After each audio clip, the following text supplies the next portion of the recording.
Jennifer's Body is a horror comedy that makes me want to listen to pop punk and get possessed by a demon.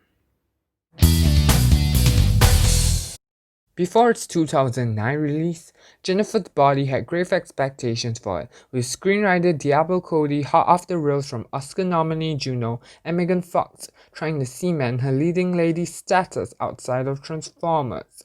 However, it bombed terribly at the box office and was criticized as tasteless B-movie trash for teens. Even the people who gave favorable reviews to the film, like Roger Ebert, drew less than stellar comparisons to the film, calling it Twilight for boys. We shed a silent tear for Diablo Cody. That's rough. The movie is helmed by director Karen Kusama and stars Megan Fox as Jennifer, a cheerleader who gets possessed by a flesh-eating demon during a satanic sacrifice ritual she is forced into. It also stars Amanda Seyfried as Jennifer's best friend Needy, who realizes Jennifer is pure evil and has to stop her. Is the movie as bad as people make it out to be, or unjustly criticized? I will analyze the cinematography first.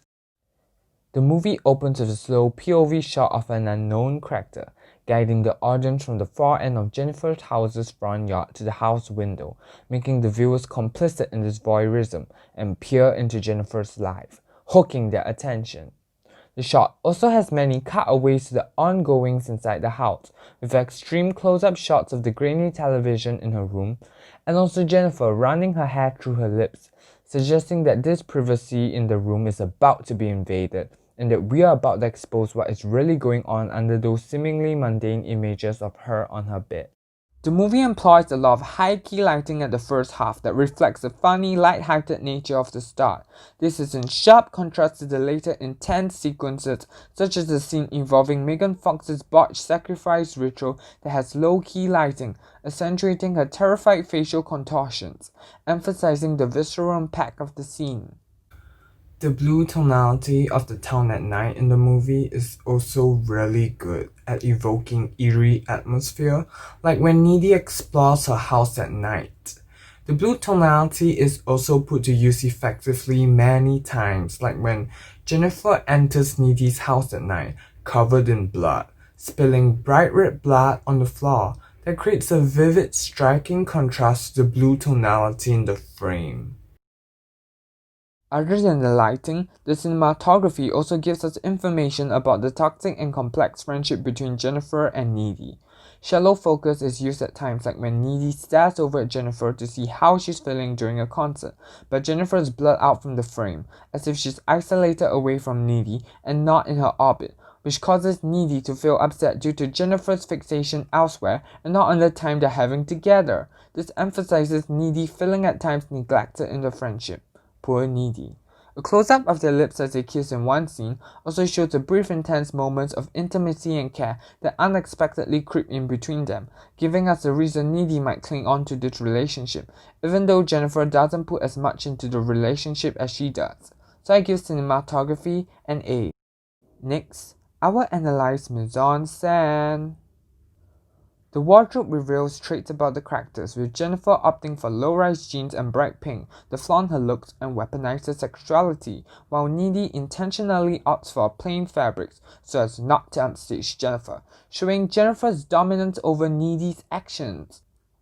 The film is largely set in a bright, cheerful town, often saturated with bright, warm sunlight that seems picture perfect. However, this image shatters in certain locations, especially the areas Jennifer brings her victims, that reveals the town's sinister underbelly. The abandoned house Jennifer brings her victim Colin to cannibalize is filled with rodents, decay, and eerie candles that illuminate the house in a weird glow.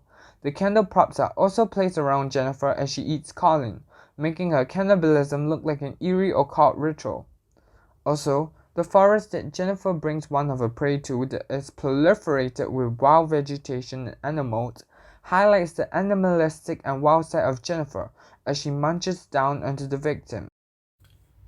I also feel that blocking in Jennifer's body is done well. And this is exemplified really well in one particular scene where both girls confront each other to show the change of the relationship, with Jennifer at first physically levitating above Needy.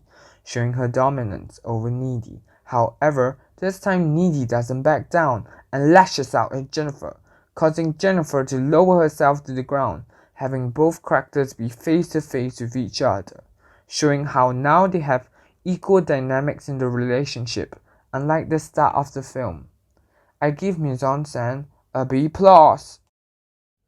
While Jennifer's body mainly offers escapism, with a lot of blood, guts, and snappy one-liners that can only be taught out by Diablo Cody, it also does give insight into the relationships we have with people, from the exploration of Jennifer and Needy's friendship, and how the brief moments of bliss and positivity can blind us from seeing how much of a toxic flesh-eating demon your friend is. I feel the movie is underrated and highly recommend.